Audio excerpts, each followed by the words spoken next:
to receive what that is talking about. Energy is on and ready to give you flavor full of baby, cause he something done like now. Oh, to receive what that is talking about. Energy is on and ready to give you flavor full of baby, cause he live and living color, baby.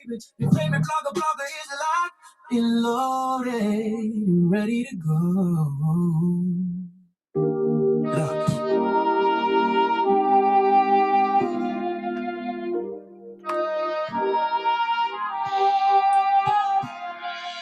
Though we don't know what tomorrow will bring us, let's live today. I'm saying just in case.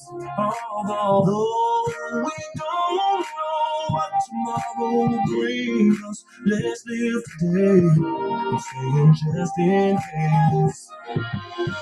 Dear world, I'm writing this letter in an attempt to make things just a little better. This is about living through life's stormy weather, because the truth is that we're not gonna live forever, and that's my point. Well, let me start with my boy just doing 15 in a joint. Man, he could hoop, but he loved the street life. Couldn't win pro, instead he chose the street life. He turned rapper and wrote about the street life, but still could not make it out the street life. And one day he bought a clock. Wait, now page number 2 will take you to another block. A man and his wife can't get along, all they do is fight. Both too stubborn to apologize, and sometimes it gets so bad they hope each other dies. And one day she couldn't take it no more, so she decided to run out of the door. She jumped in the car and swerved off in a rage, and maybe I'm sorry was all over his face. Oh, we don't know what tomorrow will bring us. Let's live today. It's saying just in case. Now that my homie done bought himself a gun, he's stuck up some liquor stores, now he's on the run. Do anything to avoid the police. Now he's strung out on drugs and life is getting deep. To anyone, he would do anything. Give him the chance and he'd steal anything. Next thing he did really screwed up his life. But first, let's go back to the husband and wife. Now he's on the phone with his pastor, and she's on the phone with her mother. He tells his pastor the woman is driving me crazy, then swore up and down she's not the same lady. She says, Mama, the man has been treating me so bad ever since we found out that I couldn't have babies. Then Mama says to her, girl, hold on. Pastor says to him, be strong. Oh, we don't know what tomorrow will bring us. Let's live today. It's just in case. We don't know what tomorrow will bring us. Let's live today. Just in case. Now there's a warrant out for my boy's arrest, cause he done went and stabbed someone in the chest. Man, them drugs just got him breaking all of the rules now. His face is posted up and all over the news now. Meanwhile, on the other side of town, the husband and wife are starting to break down. She says to Mama, maybe I ought to call him. And Mama said that that's the spirit. He says to Pastor, maybe I should call and say I love her. He say I'm sure she loves to hear it. Then she gets a call on the other line. It's the doctor saying your test results came back fine. Congrats, girl, you're pregnant.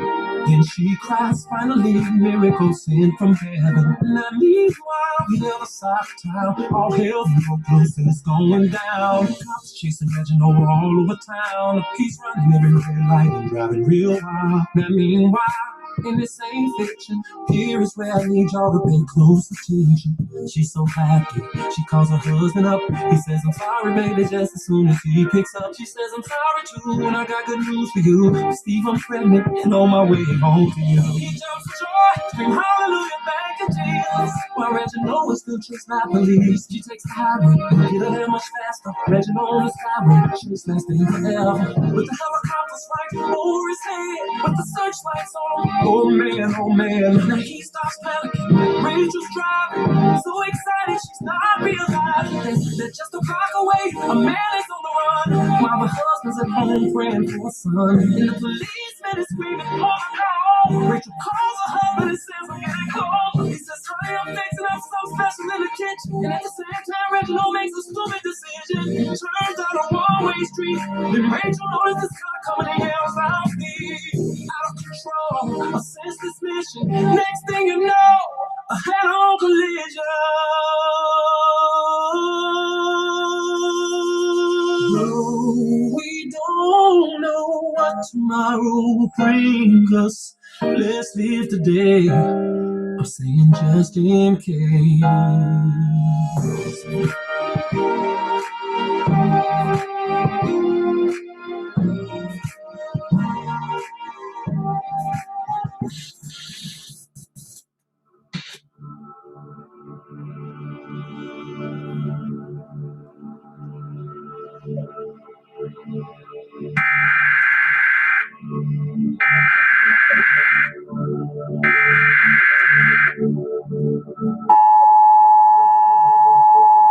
This is not a test. This is your emergency broadcast system announcing the commencement of the annual purge sanctioned by the U.S. government. Weapons of Class 4 and lower have been authorized for use during the purge. All other weapons are restricted. Government officials of ranking 10 have been granted immunity from the purge and shall not be harmed. Commencing at the siren, any and all crime, including murder, will be legal for 12 continuous hours. Police, fire, and emergency medical services will be unavailable until tomorrow morning at 7 a.m. when the purge concludes. Blessed be our new founding fathers and America, a nation reborn. May God be with you all.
I know that there's more. More for you, more for us.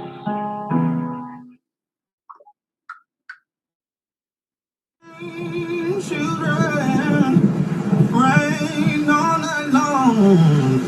Didn't it all, didn't it all, my Lord. Didn't it rain? Didn't it rain, children? Rain all night long. Didn't it all? Didn't it all? Oh, my Lord. Didn't it rain? Mm-hmm. You can't run from it. You can't deny it. You can't pass it off. It's your call. God knew what he was doing. He knew who he was calling. And he expertly and intricately detailed every aspect of your life, your being, your persona, your psyche, your physicality, everything about you, from the texture of your hair to the color of your eyes to the way that you laugh to the fingerprint on your thumb, and everything is connected to your calling. And until you walk into the fullness of the thing that you were created for, you will find yourself frustrated. You're called.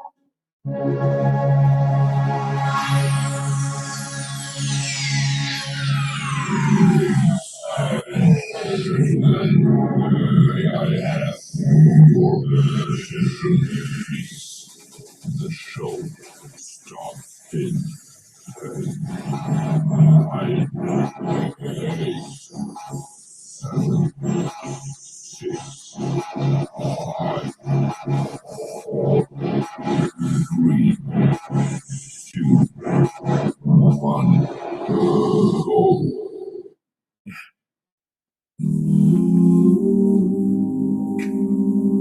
Take a breath. You tuned in.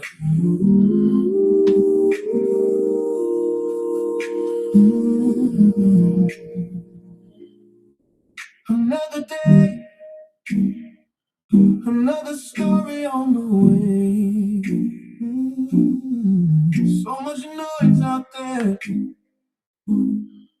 Let's clear the haze. Yeah. DJ's here to bring you all the news. Every story, every voice from every point of view. Current events, real time. You in good hands tonight.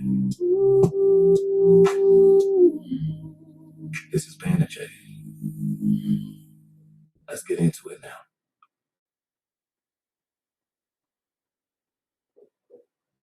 This is my story. Yeah, I'm from that Chi-Town dirt. I went from being broke to sleeping in Versace shirts. This is my story. Money, cars, bad home. This is my story. And I'm sticking to it. And I'm sticking to it. And I'm sticking to it.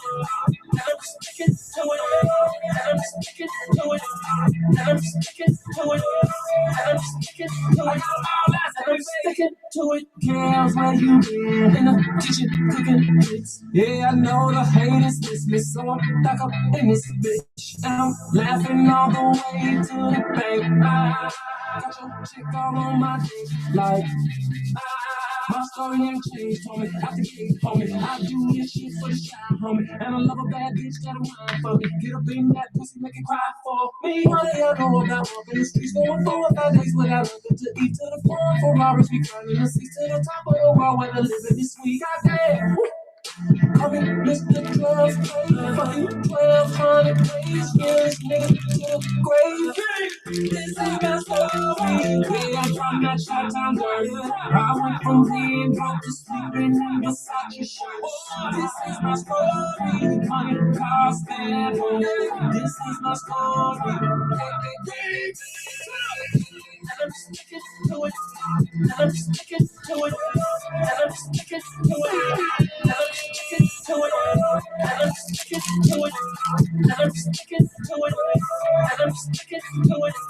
And I'm sticking to it.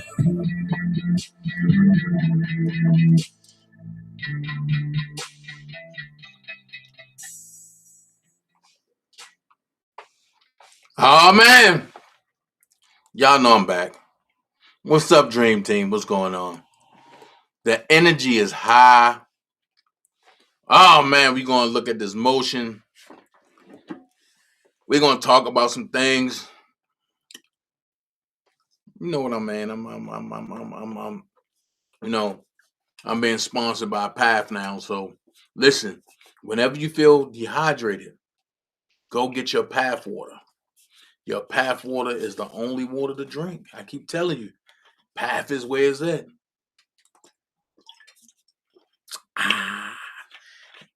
As soon as you feel dehydrated and you take some of that Path, you're going to feel hydrated all over again. What's up, y'all? What's going on? Let's get the salutations out the way. If you want to donate to the Dana J Show, at the bottom of the chat box, it's a little square box with a dollar sign in it. It's called a super chat.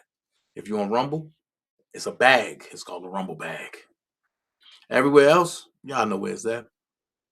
Y'all can hit that. Nothing too great, nothing too small. Whatever you choose to donate, Dana J appreciate it all. You know what I'm saying? I felt that. Also, the Cash App is across the top. You see $ official Dana J. Also, you got some other things up there. Ignore the Venmo tag. I'm about to take that down today.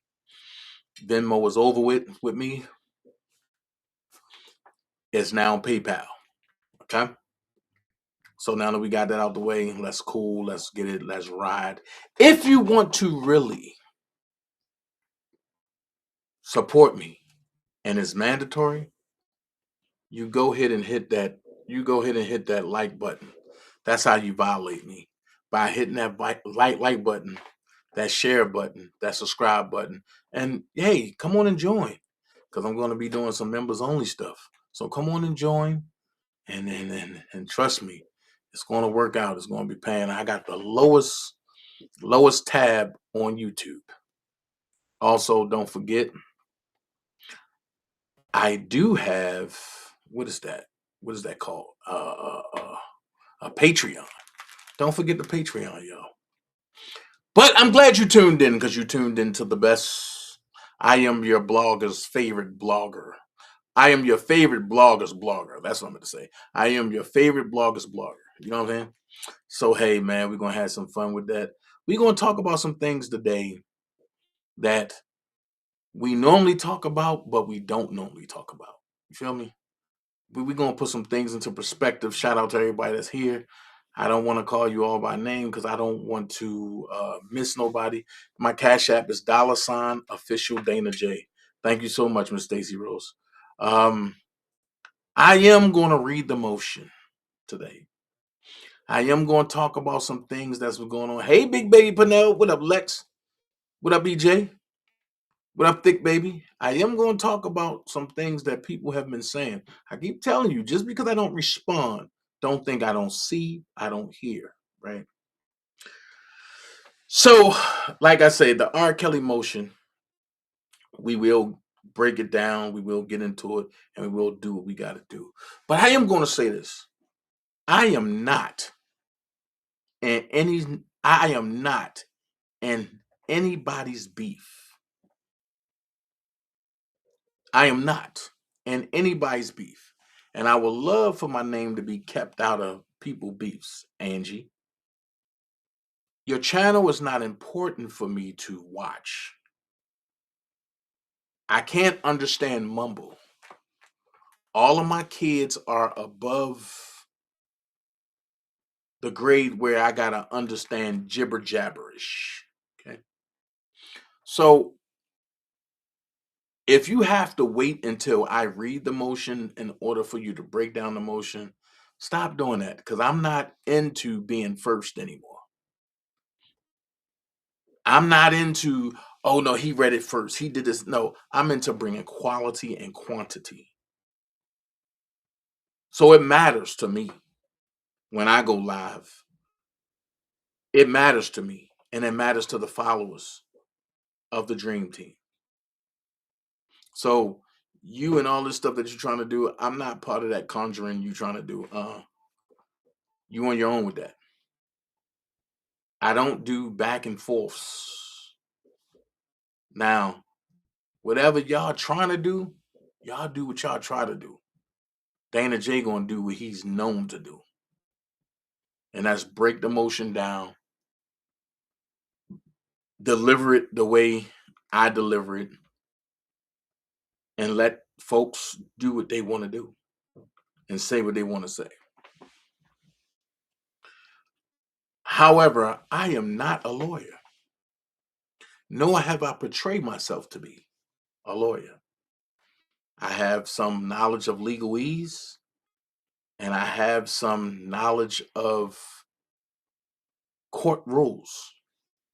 But you will never, and I mean never, see me sit on a worldwide platform and say I'm a lawyer. You will never see me again go back and forth with a pedo rat king. You just won't see it. It's not good for me. It's not beneficial to me. But you will see me turn some things around on people that try to do some very crazy things. And I'm taking it back to day one. If you are modding for an op of mine, I'm going to make the executive decision and tell you to stay there. Because you can't mod for me and then mod for somebody who don't like me. That brings spirits, and I don't want those spirits around me. So now that we got that out the way, right? We can break down some things like this. There has been, over 7 years, there has been back and forths between Dream Team and Okov. Firm versus Team Truth. When Team Truth, the owners and the leaders of Team Truth got backstabbed by the now stolen name of Okov, you seen people just back away. And a lot of people you think are following certain people, they ain't following certain people no more. A lot of people are saying, I'm tired of this. I'm tired of that. But when you started it, was you thinking about being tired then? So with that being said, is I came in on YouTube. I built a lot of pages and I'm killing a lot of pages. So when people want to throw shots and everything, it's cute. It's funny. I look at it, but it ain't worth my response unless I want to respond. I'm no longer building pages of my ops. Find somebody else to build it. Find somebody else to try to go back and forth with you. And my concern, I don't give a hell about you. I hope you die, honestly. So what I've learned in 7 years is that people will get on the internet. Hey, Big Baby Pernell. People get on the internet and portray to be something that they're not. But when they're close to you or in striking distance of you, they are very soft and they are not that type of person. So going back and forth with somebody thinking that they tough, thinking that you really going to get a challenge, you ain't going to get it on the internet. So why do it? Everybody have a right to do what they want to do, right? Everybody got a right to say what they want to say, right? It's their channel. You have a right to not listen to it. You have a right to not watch it. And people that know me knows that I don't give a lot of channels views anymore.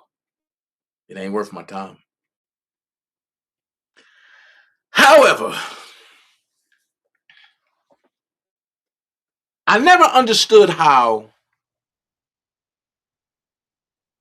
you can be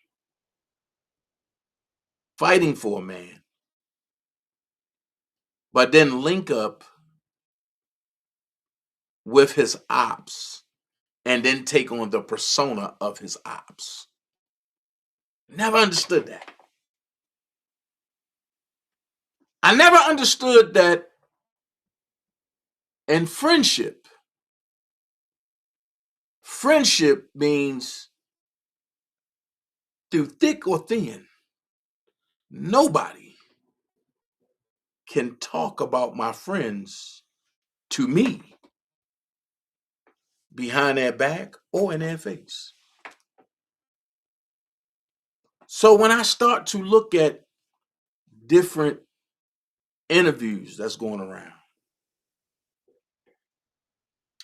it puzzled me how certain people say certain things. First one is Tigger. It really shocked me to hear the way he misplaced or displaced Robert with a him. It really bothered me to hear Teddy Riley say, I had to back away, but I made sure he's still good and we still in contact. Pause.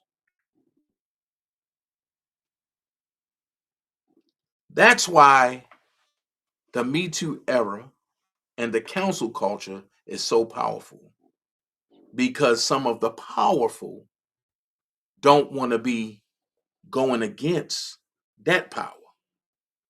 So it reminds me of a question is, are you my friend only in secret, or are you my friend regardless? Some people might not understand what I'm talking about. So I'm gonna play a little clip. This is from the morning show, right? With Tigger. Let's listen. We talked about people who you hadn't worked with, and you named a bunch of people. Infamously missing from that list was somebody you said that you previously wanted to work with, which was Mr. Robert Kelly. You said that you wanted to put out all this music. Apparently, he's done like 25 albums while incarcerated or something like that. Yeah. And you wanted to help bring it all to life, but then the world came for you, Teddy. They sure did. And I don't need no mess. I don't need that smoke, because this is my children. I work for my children. That part. And I found the help for him. Okay. I had to kind of step out of the picture, because I have a project. I have this, and I have the Guy 2.0 record, and I want people to still enjoy my music. And I just feel like I got a few things got canceled. And my publicist was like, "What are you doing?" And I'm like, "Okay, I know what to do now. I got to step back." Sometimes you got to fall back on things, and of course, everybody would want to hear his music again. But there's some people who are like, you got these people who they come for you. Yeah. And it resonates. Do you still talk to him? I do. Okay. Yeah, I do. And I have, but as far as projects, right? We can have that's the homie, man. Right. Yeah. Did you expect that type of reaction when you were being vulnerable, saying that you were going to work with R. Kelly? Do you expect that reaction from the audience? I actually didn't, because when I posted the remix, it was love. Right. And then, bam, somebody's like, "So this is what you doing?" I'm like, like what? "This is what you doing, homie?" Wow. My New York people, like, I said, "I don't know, man." And then pay close attention to what he's saying. Pay close attention who talk like he's trying to mimic. And just watch. Just one start. I'm starting some stuff lately. All the time.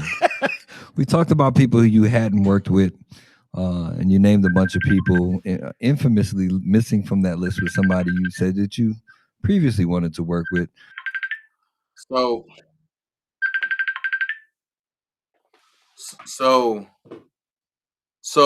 with that being said, only one person talk like that. Like, that's what you're doing, homie? Only one person talk like that. So with that being said, is sometimes you got to really think about who's doing what, who's trying to apply pressure. Now, Teddy Riley coming out supporting R. Kelly. You know how many people jumped on that and was like, "Yo, yeah, let's support Kels, let's support Kels."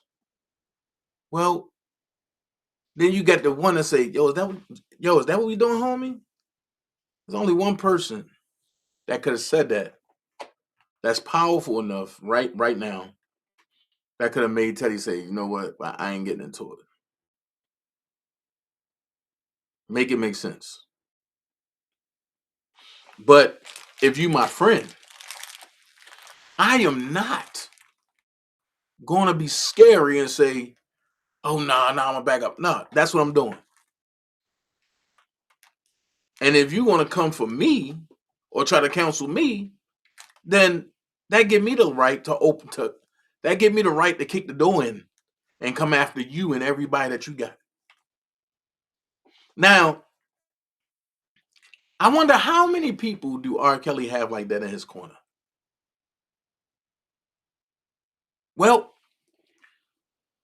the woman that Tasha K put out there that said he was putting money on his books, the woman that's told him the surviving R. Kelly thing, the whole liamentary was just to take him down and you can't let the devil win. The same lady that was even sleeping with him until the day he went and turned herself in, or until the day that they came and got him, let's say it like that, has now decided that she want to tell the lie for a bag. She claiming she's the one on the tape. We know better. We know different. But she have a story to tell. And this is what she's saying now. Video really went around everywhere. And you were able to keep yourself out of it.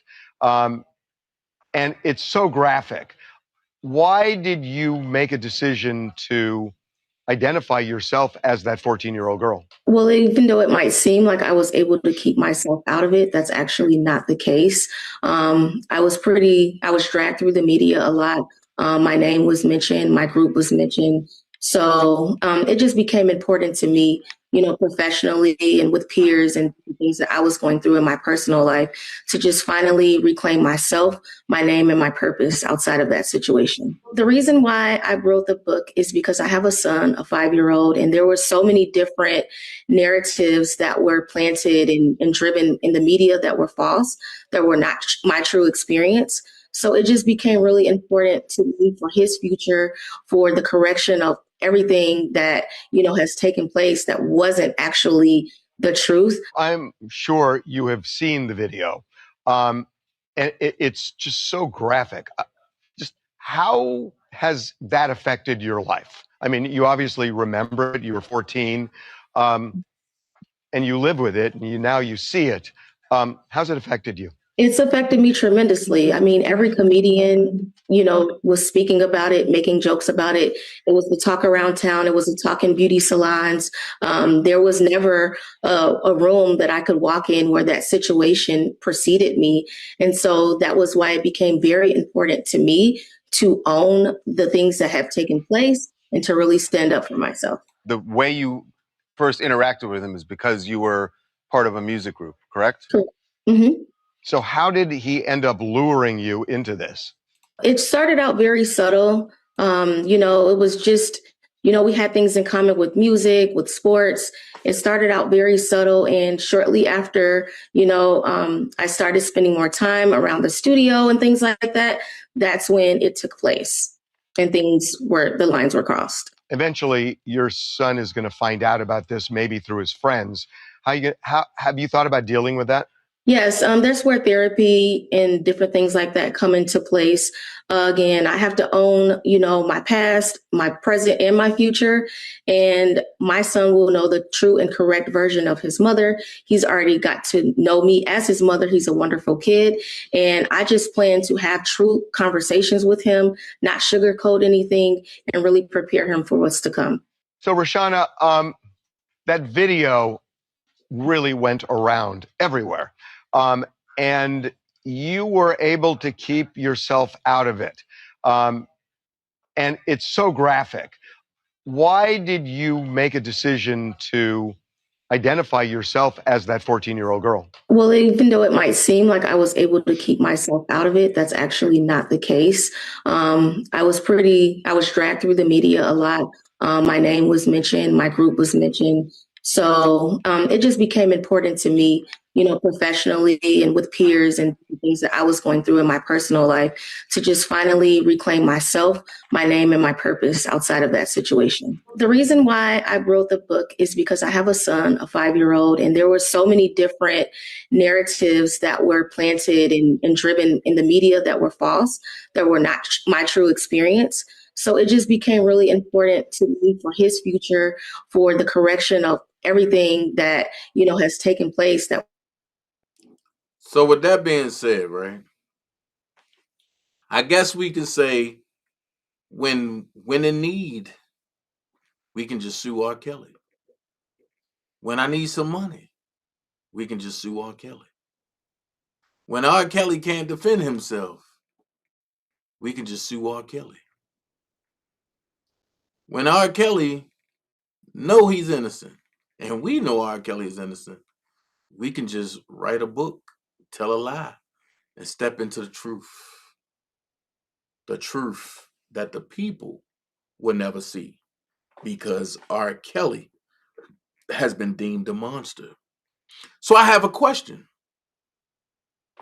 While they answering that question, asking that question, and she's answering, why nobody is asking questions from the transcripts? Why? I'm gonna go deeper.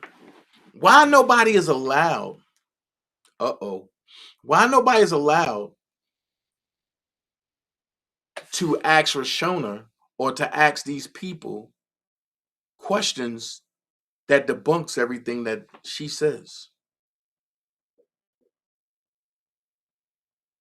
Because she say that, oh no, she wasn't able to step out of what was said. Watch this. If that was the case, here's where I'm gonna get you. If that was the case, she would have said something in 2008. Oh no, she was too scared to do it. Okay. When they probed her in 2011, when they probed her again in 2013, when they probed her again in 2015, pause. When they locked Rob up in Florida in 2016, they probed her. That's not me. That's not me. Now all of a sudden, Surviving R. Kelly come out, and she tells Rob, don't let the devil win. They lying. I seen it all. You're still getting money from Rob. Rob's still paying bills. Rob's still sleeping with you. Okay? Rob goes in. Remember what I told y'all before. She said her father were the three things: the protector, the financial backing, and her peace. Robert was her peace, her protector, and her financial backer. My question for Rashona would be this. If you felt like that was you, why did you need a $20 million bag to be coerced to do it? Why did you need Section 8 housing to do it? Why did you need unlimited SNAP, which is food stamp, EBT, to do it? Did you do it because you really wanted to make a difference and let people know, or was you coerced to do it because of the purse?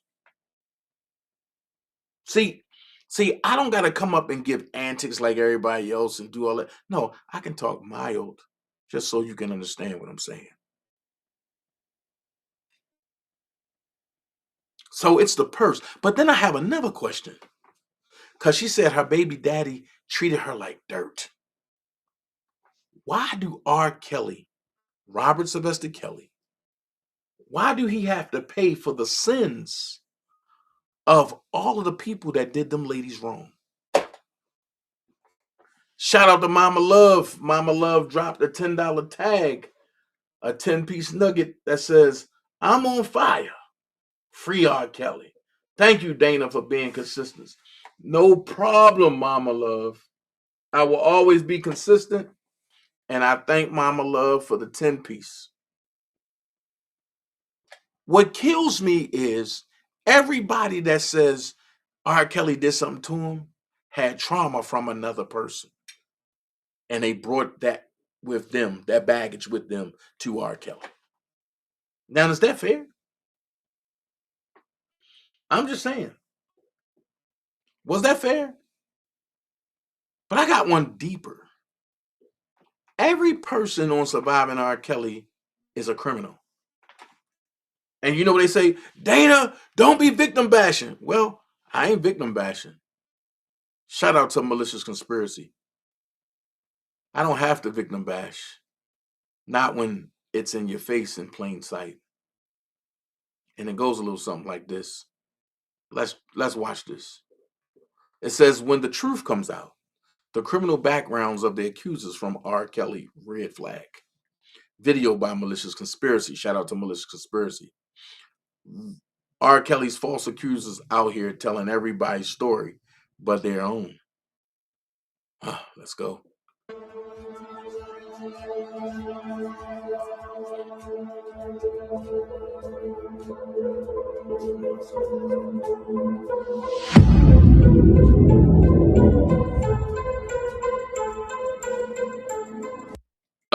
Kitty Jones. Theft, felony. Offensive theft of property, $15,000 to $20K. She got locked up in Tarrant, Texas, which is a felony. Let's go.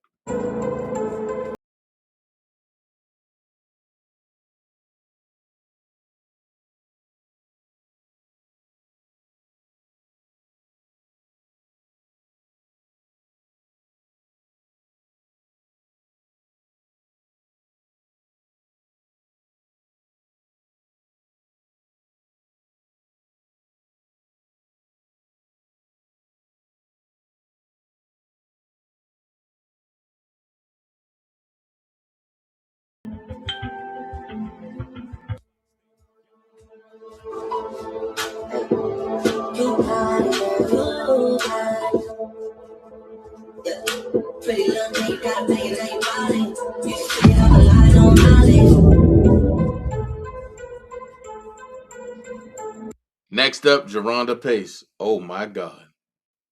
Here we go.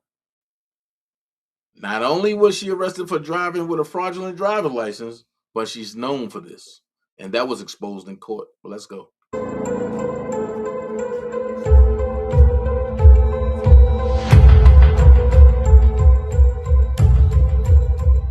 So I have a question. If she's running around with fake IDs and driver's license, even at this old age, then nobody knows how old she is, but Robert got prosecuted for this. Let's make this make sense. Hey, child. Hey, Kiki. Love unconditional hate. He's not who people make him seem like. He's a monster. He's not guilty.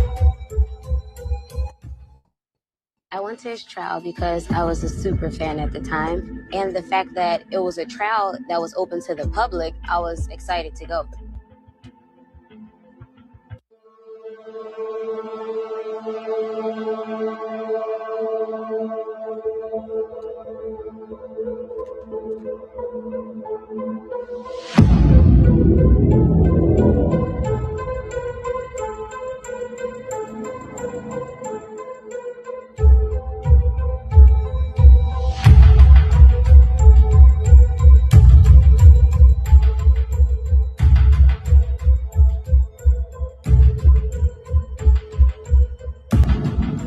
Uh-oh, now we get into the Clarys.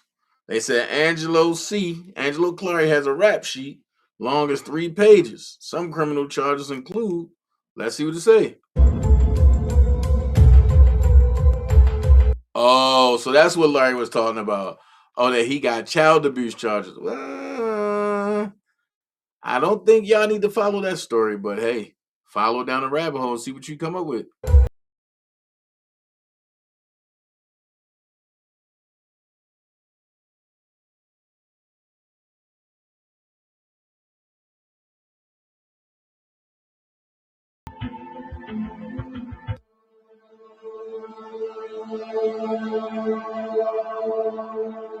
I didn't know bankruptcy was a charge.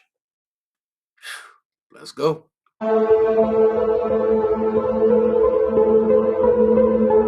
Faith Rogers. Faith Rogers had motor vehicle accident, possession of marijuana, theft, and failed to PO. Oh, let's see.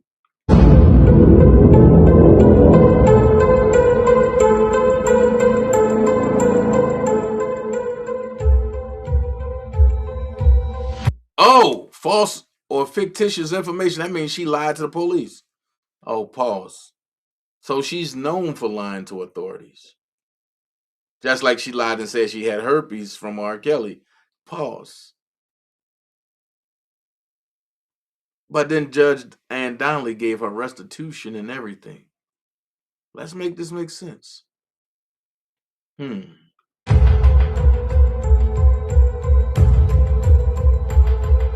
Sapp. First degree battery. Aggravated assault, Lisa Van Allen. Jesus Christ.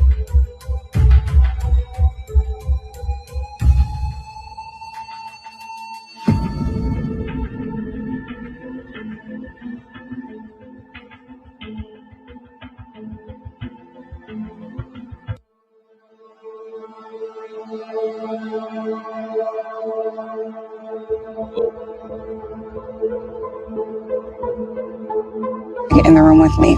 And I just happened to open the bag up. And I actually asked one of them if they could hold the tape for me. When there were tapes floating around, point would be to see if Rob could figure out a way to get the tape back. Point would be to see if Rob could figure out a way to get the tape back. But they probably need something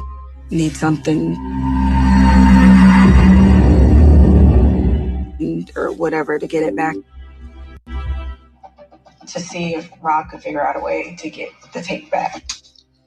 If Rob could figure out a way to get the tape back.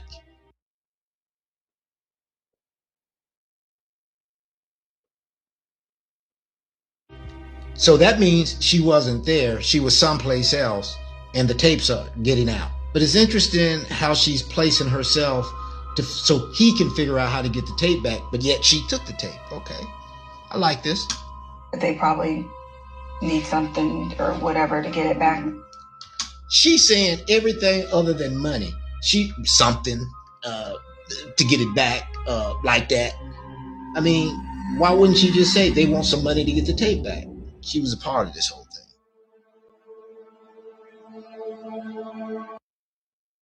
Ooh, Shanti McGee.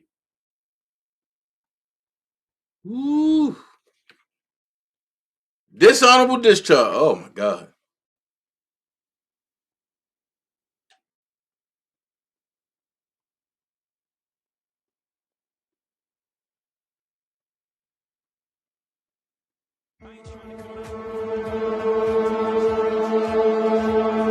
Facts. I totally agree with that. They're going to have a lot of mentally ill people on the stand, in which they did. And people was telling everybody's story but their own. Which brings me to Rashona Landfair. How she told everybody's story and took pieces from everybody's story and tried to make it her own. Why? Because people know that she was the longest tenured person there and they believe that she's the one on the tape. Ask yourself this question. Why do Rashona's story sound like Geronda's story? No, I'm sorry. Why do Rashona's story sound like Azriel's story, but don't sound like Geronda's story? Why Rashona's story sounds like Cheryl Mack memoir, but don't sound like Dominique's story? But didn't they say he treated everybody the same? And didn't I come out and say that's impossible? You can't treat everybody the same because everybody have different personalities? Now, can somebody make this make sense? And now we're going to deep dive into this thing called demotion. We're going to deep dive into this. Let's go. United States of America, plaintiff. I'm going to ask this question, and I keep asking the question, and until somebody tell me something, I'm going to keep asking this goddamn question. What up, TSW? The question that I have is, have anybody ever seen the United States of America?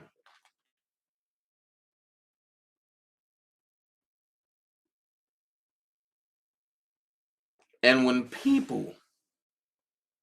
lawyers, because their day coming, when lawyers get to stand on the truth, they would know that anything coming from this United States of America, which is the corporation, is non and void.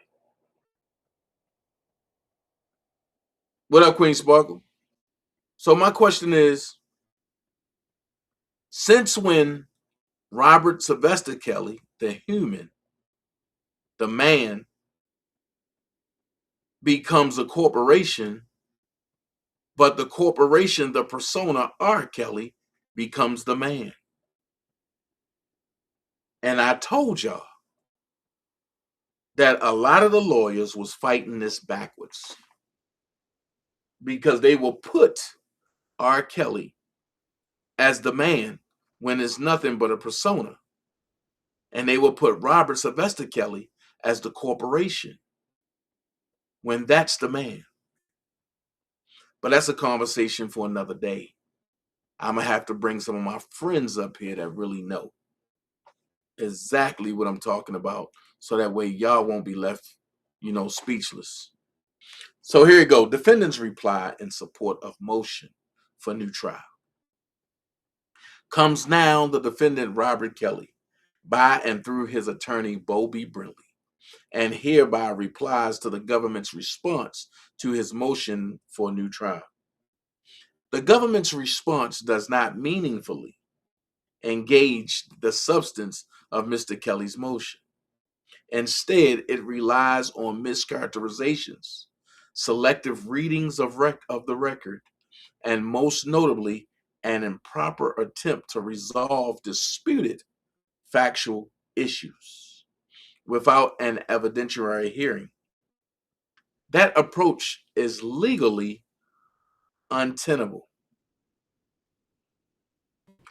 At its core, the government position asks this court to reject detailed, specific, and supported allegations of constitutional violations based solely on attorney argument. That is not the Rule 33 standard, nor is it consistent with the well-established requirements governing claims under Brady, Giglio, and the Sixth Amendment, as indicated in Mr. Kelly's motion. Because Mr. Kelly has presented substantial newly discovered evidence demonstrating improper influence on the government's central witness, suppression of material impeachment evidence, and intrusion into the attorney-client relationship, the court must, at a minimum, conduct an evidentiary hearing. The government's effort to avoid that result must be rejected. Pause. So if we're going to look at an evidentiary hearing, we must scale back some of the things that happen. And in an evidentiary hearing, Bo Brinley will have to present everything. Not pieces, but everything. And the government have to dispute it if they can. Which they can. Which they cannot. So one, the government's response is predicated on mischaracterization. The government's response rests on reframing Mr. Kelly's motion into something it is not. It reduces the motion to a narrow set of issues: benefits to a witness, exposure to prosecution, and general impeachment material, while ignoring the central allegations. One, that the government coerced its key witness through threats directed at her family. Okay, now we on to something. Two, that it induced testimony through undisclosed promises and pressures. Let's go. Three, that it was involved or benefited from the theft and dissemination of privileged attorney-client communications. Okay. Four, that those communications were used to influence witness testimony, factual. And five, that these facts were not disclosed to the defense, facts. However, Bo Brinley, you left one out. But I see where you're going with this. We are leaving out the fact that there's a YouTuber that wanted to get in this. And it's documented in his 35-page redacted paperwork that he has solely influenced the courts from New Jersey to Illinois to New York to prosecute Robert Sylvester Kelly.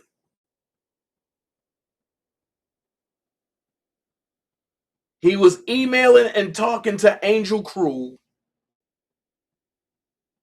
and getting information and bringing it back. This is not something that I heard. I was the one that he was arguing with it. So can't nobody come back and say, oh, Dana, you don't know. No, I was the one that he was arguing with. I was the one that he said, I know for a fact that Rashona's going to testify. But before he said Rashona, he said boss baby. Ain't nobody know what a boss baby was. Then he said Rashona a couple days later. But let's finish. These are not minor incremental impeachment points. They are structural defects that strike at the integrity of the verdict itself. The government's failure to confront these allegations directly is telling and dispositive. The government's principal argument is that Mr. Kelly claims are impossible. Because the cooperating witness began assisting the government prior to July 2019. That argument fails for two independent reasons. Pause. I'm going to pause for a second. If she start cooperating prior to July 2019, that means somebody broke an agreement. And if she was putting money on R. Kelly books, which she was, and if she was sleeping with Rob once she was, because she's an adult, that means she broke her agreement with the government. Because you can't be around somebody that the government have eyes on and is probing into without them probing into you. Because at that point, you are now part of who they probing into, if that makes sense. So now it says, first, the government constructs a straw man, here we go, by suggesting that Mr.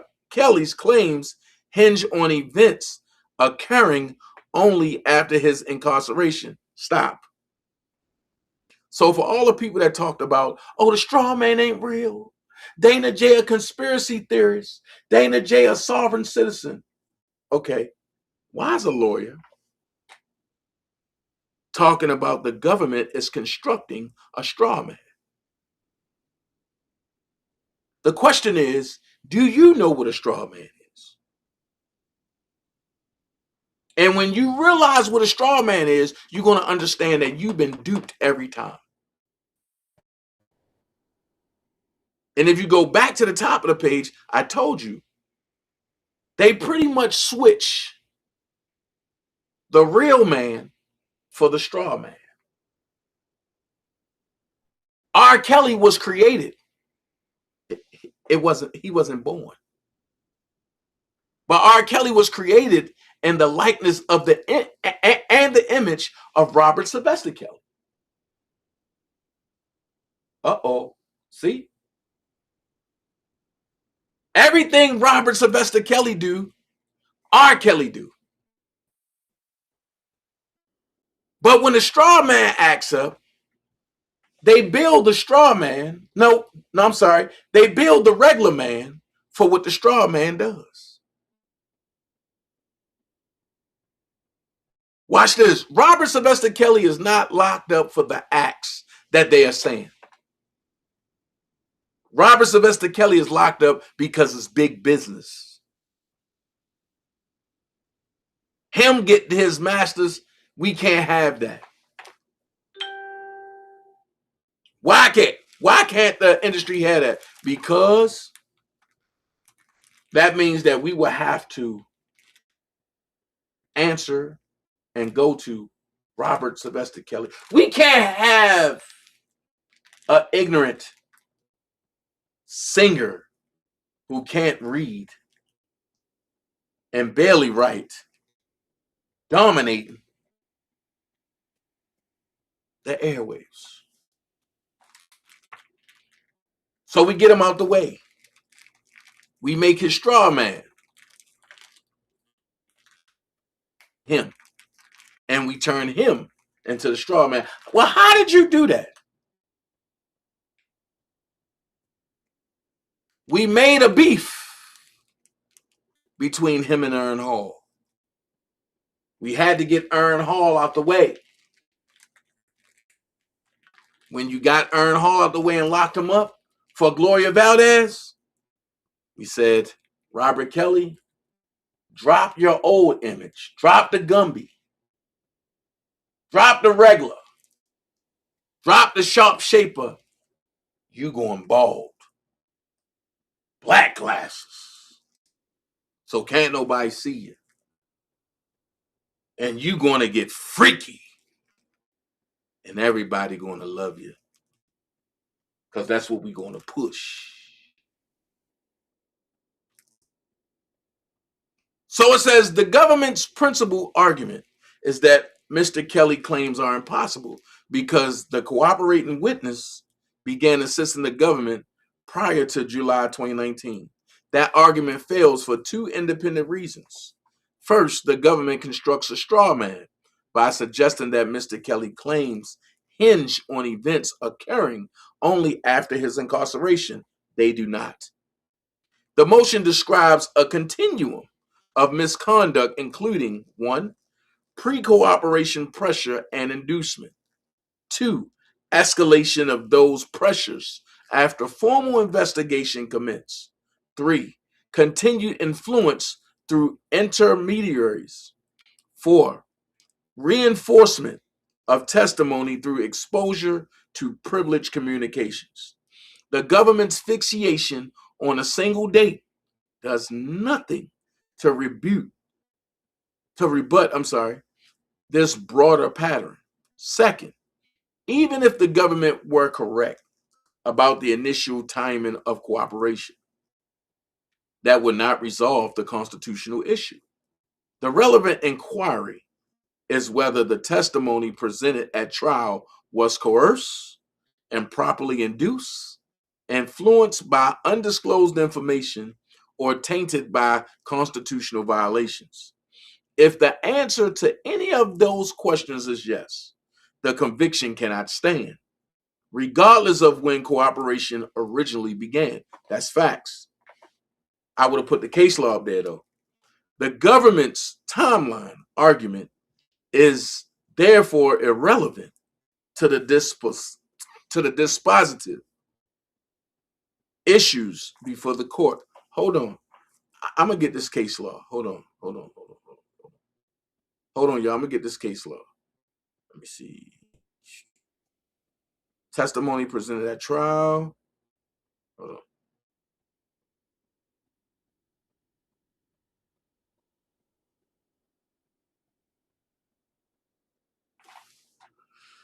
Hold on, let me get this case law.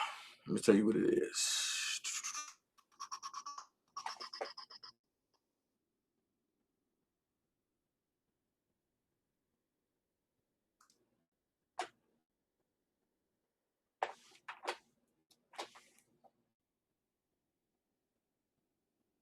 Mm-hmm.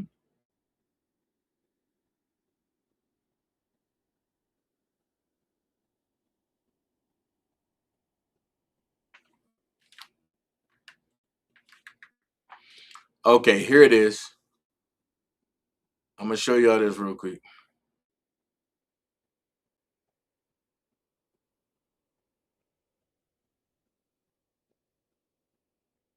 It says, if testimony presented at trial was coerced, improperly induced, influenced by undisclosed information, or tainted by constitutional violations, the conviction genuinely cannot stand, provided that the tainted evidence contributed to the conviction and was not harmless error.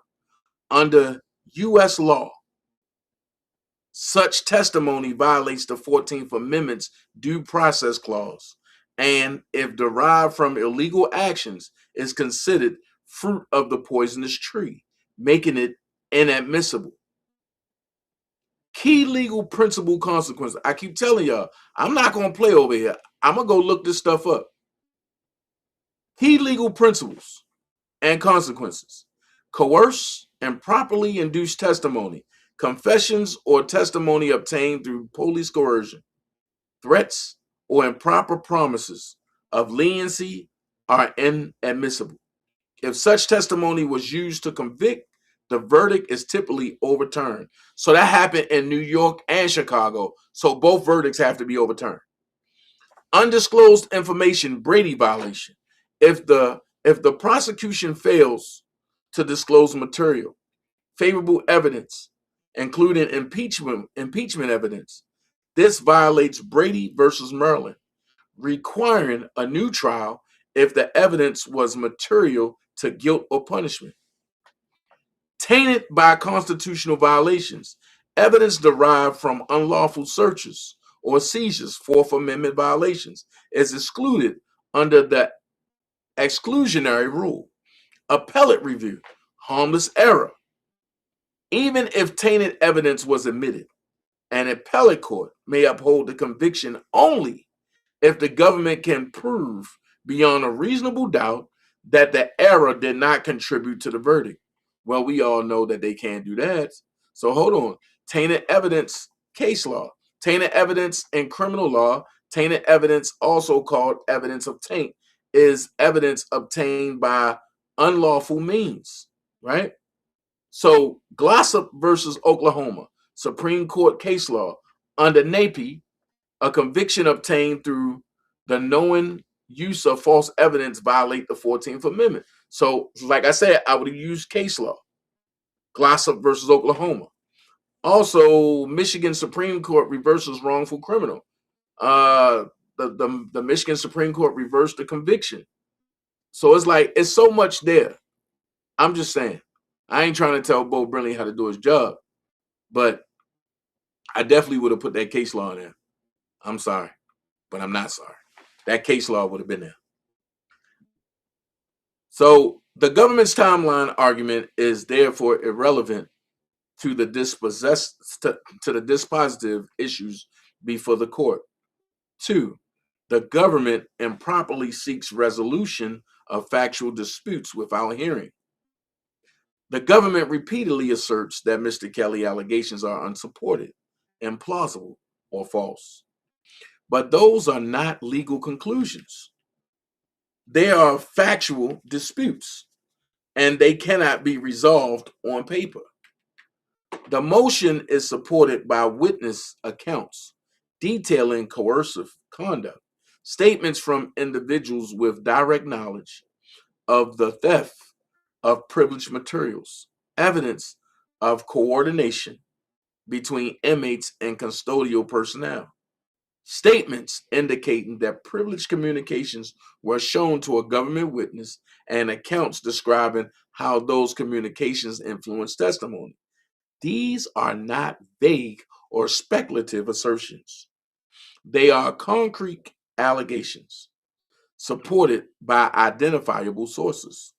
In contrast, the government provides no affidavits, declarations, witness testimony, or evidential submissions of any kind. It offers only attorney argument that is insufficient to defeat a Rule 33 motion grounded in newly discovered evidence. Courts do not resolve credibility determinations based on the briefing of counsel. It is well established that when a motion presents competing factual narratives, an evidentiary hearing is required. That principle applies with special force here, where the allegations involve prosecutorial misconduct, witness coercion, and intrusion into the attorney-client relationship. The government's request that this court resolve those issues without testimony should be rejected. The government's mere assertion that Mr. Kelly's claims are impossible cannot serve as the basis to rule against him when these serious claims of constitutional violations have been raised with supporting evidence. The newly discovered evidence is material and not cumulative. The government also argues that the evidence at issue is merely cumulative impeachment. That assertion is incorrect.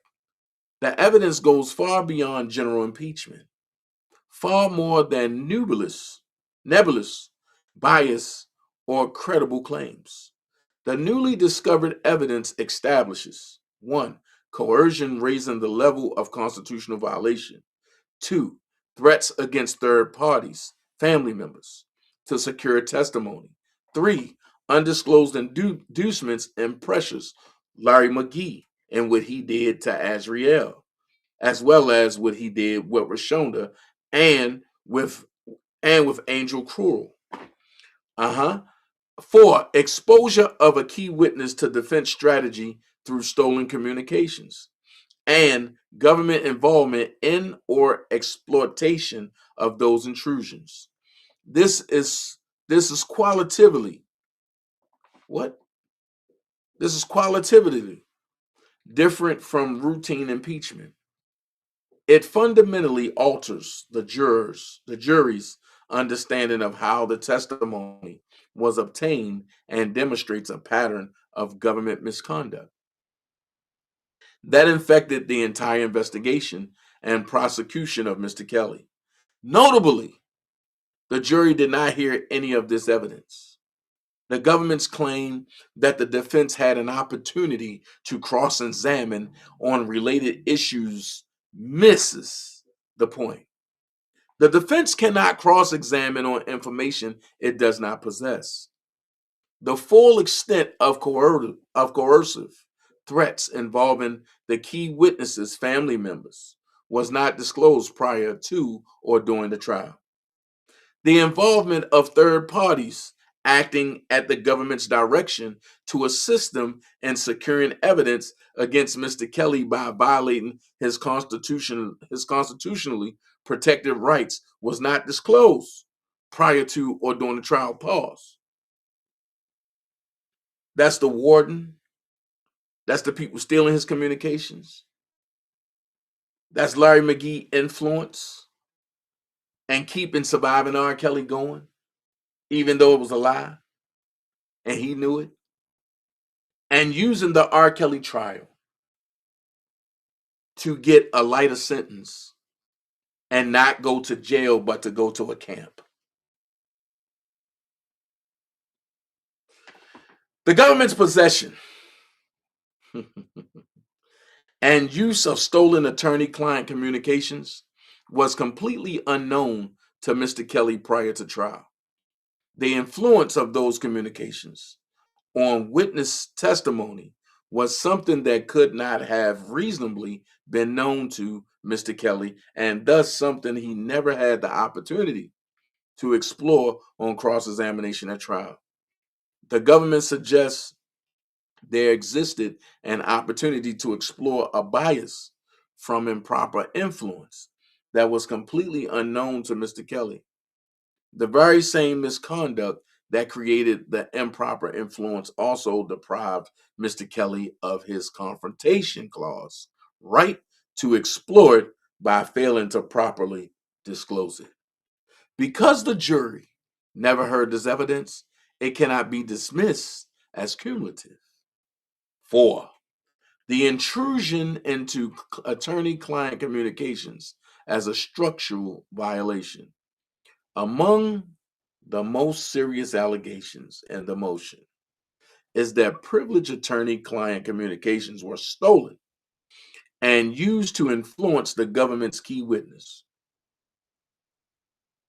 Amongst the most serious allegations in the motion is that privileged attorney-client communications were stolen and used to influence the government's key witness.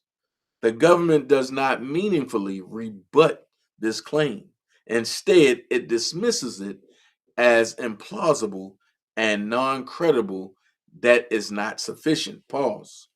When the government made that stance, didn't you hear Larry McGee sit out there and say, oh, Robert should have went another way. He should have did that. And putting me in a motion. Wait a minute. Putting you in a motion of something that you did. What's wrong with that? If you induced yourself into the case, then what's wrong with putting you in a motion for what you did in the case? So intrusion into the attorney-client relationship violates the Sixth Amendment. Government acquisition and use of privileged defense communications directly impinges upon the defendant's constitutional right to be represented by counsel, especially when the information is used to gain a strategic advantage. Such conduct undermines the adversarial process itself. The allegations, if proven, require relief. If it is established that privileged communications were obtained and shared with a government witness to influence her testimony, then the integrity of the trial is irreparably compromised. The government cannot simply assert that it doesn't believe that this intrusion happened and avoid further inquiry of consideration of it. There plainly exists a factual dispute about what occurred with regard to Mr. Kelly's privileged communications. At a minimum, this dispute itself requires a full evidentiary hearing. Pause, Bo Brindley, because I'm going to go a step further. Instead of just labeling it a full evidentiary hearing, you need a supervised full evidentiary hearing, because you can no longer trust the government. You can no longer trust the AUSAs. You can no longer trust the office of Illinois or New York. So you needed to be supervised, not just with cameras, but with outside supervision. That's how this needs to go. Because now you're talking about a man's life that's hanging in the balance. And if they did it like this to him, how many more people have they did before him to pull this off? See, people don't want the facts of it. Right is right, wrong is wrong. Now, the government cannot establish lack of materiality. The government argues that any alleged misconduct would not have affected the outcome. The argument is unsustainable. The case turned on a single witness. The government's own presentation confirms that its presentation and argument relied heavily on the testimony of who? Jane 1 and Jane 2. The allegations involving Jane took up the majority of the trial. Jane spent the most time on the stand of any of the charged victims. Jane's testimony had the greatest amount of corroborating evidence. Jane's account was central to convincing the jury that the allegations against Mr. Kelly were what? True. But those involving her and those involving some of the other accusers were false. I'm putting the word false up there. Where a conviction hinges on a single witness, evidence undermining the witness's credibility is inherently material. Evidence that testimony was coerced and properly induced or influenced by privileged information is not merely impeaching, it is dispositive.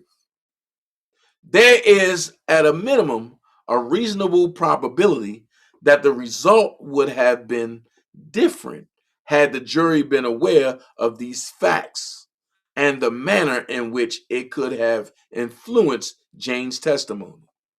That alone is sufficient to satisfy the Rule 33 standard. An evidentiary hearing is thus necessary for the court to determine whether those things did in fact occur as alleged in Mr. Kelly's motion.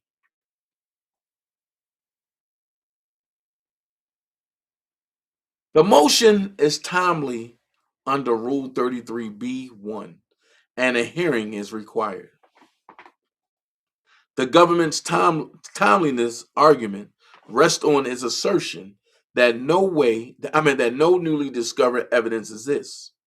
As already demonstrated above, that premise is incorrect. The evidence at issue was not disclosed prior to or during trial, could not have been discovered through due diligence, and emerged only after trial through witness cooperation and investigation. Accordingly, the motion falls squarely within Rule 33b(1). The government's attempt to reclassify it is without merit. This timely motion requires an evidentiary hearing so that the claims of newly discovered evidence can be evaluated by a fully informed court. This case presents a textbook basis for an evidentiary hearing. Mr. Kelly's motion presents specific allegations of prosecutorial misconduct, claims involving suppressed evidence, evidence of witness coercion, allegations of intrusion into the defense function, and factual disputes that turn on credibility. Every one of these factors supports the necessity and appropriateness of a full evidentiary hearing. The government's position that the court should deny relief without hearing from a single witness cannot be reconciled with due process or the fair administration of justice. An evidentiary hearing is not discretionary under these circumstances. It is required. The government's response does not rebuke Mr. Kelly's motion. It avoids the core issues, reframes the claims, and asks this court to resolve contested facts without the tools necessary to do so. That request must be denied. While it is understandable that the government would want to avoid being held to account for its apparent misdeeds in an extremely high-profile case, it is not something that can be permitted.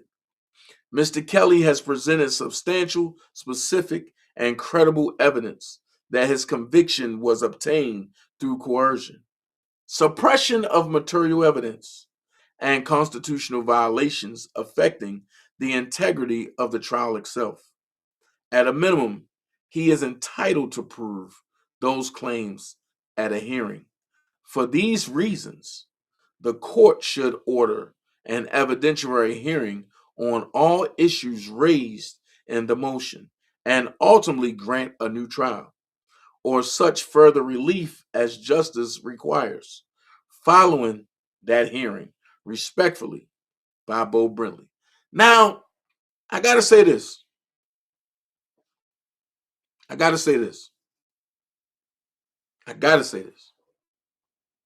motion that Bo Brinley just put in, it hit on a basis without hitting on all the bases. It hit the basis without hitting the bases. And what I mean by that is a lot of things that was talked about,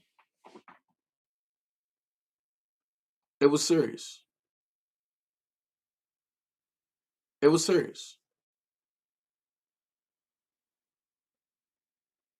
It was real serious.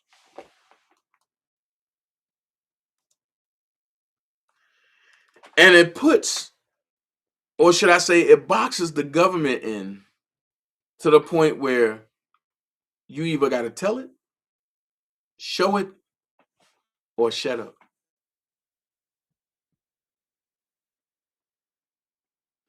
You either got to tell it, deal with it. I'm adding stuff now, or shut up. Now, when I was including Larry McGee, a lot of people probably been wondering, like, what did he do? What was said? How did that fall in line to what happened to the victims or the so-called victims? Well, we're going to go there. We're going to look at some paperwork. The first thing we're going to look at, and you can go look at his case, just go type in case semicolon 19-CR-00567, which is R. Kelly case. Document number 242-3, filed 7/31/22, page 54 of 75. Page ID number 1312. And it clearly say matters that Mr. McGee has provided useful and significant information. Matters that Mr. McGee has provided useful and significant information, and that the government concurs in that evaluation of the assistance rendered. Indeed, in the present matter before me, 2 significant convictions were obtained. Hold on. God damn it. 2 significant convictions were obtained against co-defendants. Mr. McGee's explanation of the scheme and the involvement of others was no doubt a factor in those guilty pleas, and he's to be entitled to a departure for that alone. Significantly, he assisted another prosecution entity, another sovereign, in another matter related to Mr. Arena. And as has been relayed to me, the investigators in that matter were quite satisfied with the information provided, and indeed indicated that it saved them years of work. The other matter has also been a subject of cooperation. He's a rat. And I have received information from the government in camera that indicates that this additional cooperation has been considered by the government to be significant and useful. The court determines that on the record before me, that the truthfulness, completeness, and reliability of that information has been unquestioned by individuals who have relayed information to me. I have nothing from a government or reliable source indicating that Mr. McGee has been anything other than reliable, truthful, and complete in his matters of cooperation with state and federal authorities. Hold on. The judge is calling him a rat.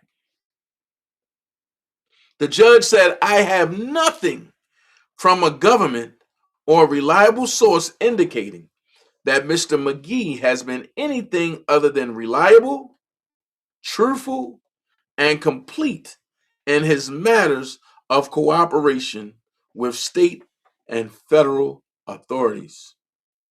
Hold on. So Mr. Brownstone, he said, I do. The court, all right. And I appreciate both sides providing information so that I can fully consider this motion. Under this motion, the court has the authority to depart from the guidelines if the court concludes, after review of 5 statutory factors, that the defendant has provided substantial assistance in the investigation of prosecution of another person who has committed an offense. I am told of 3 separate matters that Mr. McGee has provided assistance on. One is the matter pending, that was pending in this court or is pending in this court. Mr. Arena and Mr. Martelise have both pled guilty and have been sentenced. And that's a partial basis for the departure motion that has been made before me. In a related case, Mr. McGee provided a sentence regarding Mr. Arena, for which he has pled guilty in a state matter in state court in New York. I have also received information from the United States concerning a matter in another federal district, R. Kelly, and have taken that into consideration as part of my overall determination as to an appropriate departure. My review of the in-camera submissions on those three matters demonstrates to my satisfaction that in those three, and it cuts off, hold on. This is different, but it's not in place. Personally, that. And as I said, Mr. McGee should be a non-custodial sentence. The reasons why I have already articulated, and he's still doing things to help individuals in society. His blog is still helping young women. What?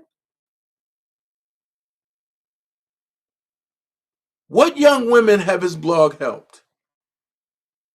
Then it says still helping little girls. What little girls have his blog helped? Still helping society to prevent the predators and the pedophiles and preying on these young children, vulnerable children. Pause. But we seen him rubbing Jazz's breast. So who's the real pedophile and a pedophile and a predator? I'm lost.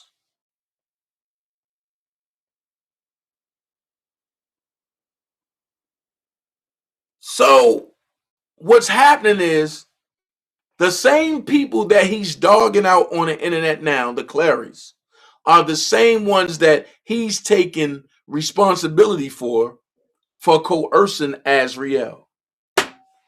But then he get on the internet and say, oh, I didn't do none of that, because he didn't know that, and because he didn't think that anybody else still had the paperwork. But I'm not arguing. I'm going paperwork. Let's talk paperwork. It says his blog is still helping young women. What young women have he helped? Still helping little girls. What little girls have he helped?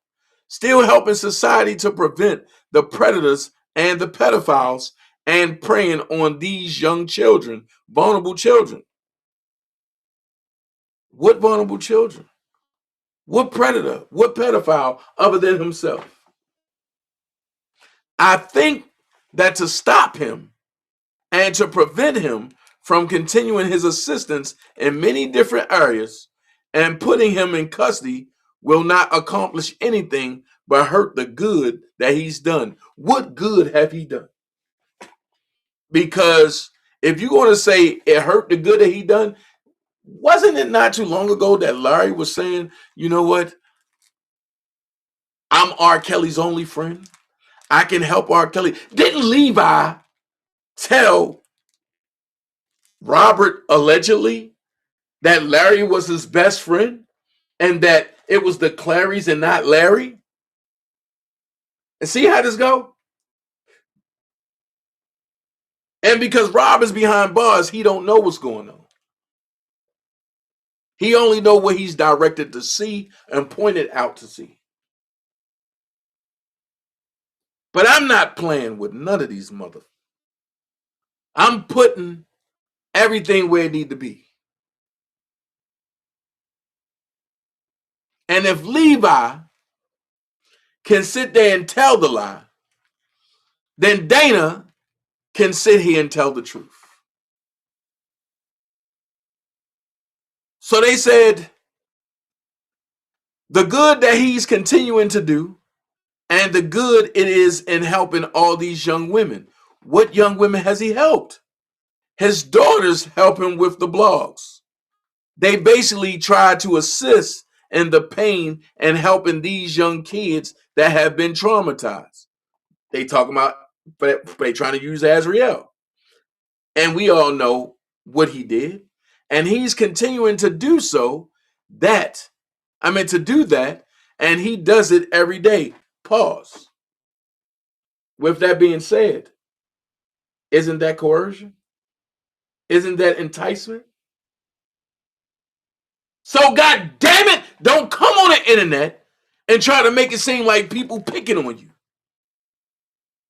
When it's in your paperwork that the same family that you are trying to torment and tell them that they're lying or whatever thing you're trying to do is the same family that you tried to use their daughter to help you get out of trouble.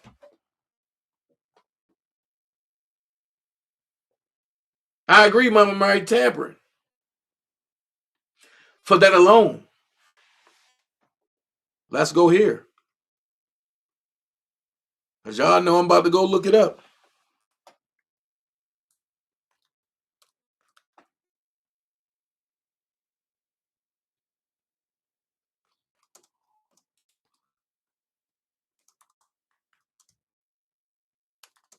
Hold on.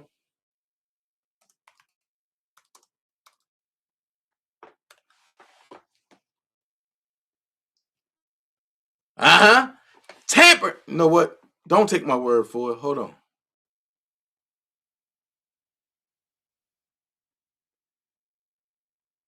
Don't take my word for it.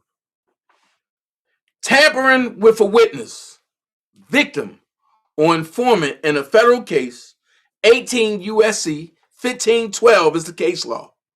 Generally carries a maximum penalty of 20 years in federal prison. If the tampering involves physical force or attempts to murder, the sentence can increase up to 30 years or even life imprisonment.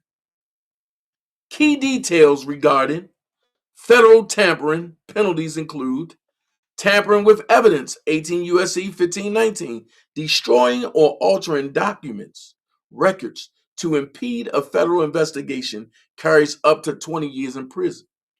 Threats, intimidation, using threats or force to influence a witness is punishable by up to 20 years. Physical force, attempted murder. If the tampering involves physical force, the penalty can be up to 30 years. If it involves murder, it can be life imprisonment. Obstruction of proceedings, corruptly altering documents or influencing an official proceeding is punishable by 20 years. Fines, in addition to imprisonment, fines up to $250,000 may be imposed. But watch this. This is what Larry McGee falls under. Mr. McGee falls under obstruction of proceedings, corruptly altering documents or influencing an official proceeding is punishable by up to 20 years. And you know they're going to say, oh, what proceeding, what official proceeding, and did Larry influence? Well, didn't he say he had Azriel at his house? It was him, his girl, and his mama. Now, if I'm lying, I'm flying, and my feet ain't hit the ground. So I'm just trying to figure out, aren't we looking at it here? Don't we see it here? Where he impeded in a federal case? Then it says, again, Judge, if the court feels that there has to be some sort of sentence other than a non-custodial, I would ask for the court to sentence him to a house arrest. The court can sentence him up to a year, 10 months to a year on house arrest. This way, at least he can continue the good things that he is doing. He will not be separated from his family, but more importantly, because everybody has that issue, as though everyone and anyone I represent has that issue being separated from their loved ones. That's not the main. Wait a minute. House arrest. Wow. House arrest for obstruction. 10 months in a camp under PC.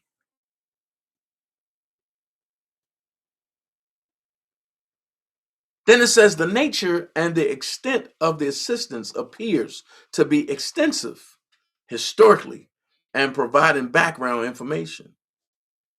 And this is given the breadth across jurisdictions. The nature of these schemes and the importance of having an individual with insider knowledge. Pause. Now, how was he getting insider knowledge on R. Kelly? Wasn't he friends with Angelo? And before he stabbed him in the back? Remember where all exclusives came from. But that's after Angelo would talk to Azriel. That's after Angelo would talk to certain people that was around Rob, but that didn't mean Rob no good, that will go back and tell things to Angelo. Make this shit make sense. Then it says, make such assistance substantial because of that insider status. So when he stabbed Angelo in the back and Angelo walked away, what happened to the insider status? And what happened to the insider knowledge? It seemed like that walked away too.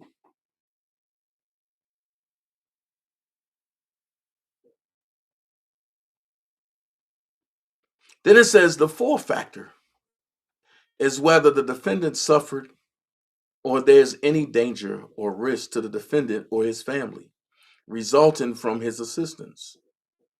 I want y'all to keep this in mind because I'm about to tell y'all something. It says the fourth factor is whether the defendant suffered or there's any danger or risk to the defendant or his family resulting from his assistance. There's always a risk of such risks anytime anyone does cooperate. My overall assessment of this, based on the in-camera submissions, is that Mr. McGee suffers a higher than ordinary risk of such danger. And I'm taking that into consideration in determining my overall sentence. Pause for a second. Going forward, nobody threatened Larry McGee. Nobody engaged with Larry McGee because he's going to use that and say, you know what? We need to move again because these people are threatening me again over R. Kelly. So he's using that, and he's been using that to move. And the places that he didn't have to use a CPN, he's using this to move and saying that he's being threatened. And I'm going to be honest, I was one of the ones that was threatening him at one point. If you notice, I don't engage. I don't threaten him no more.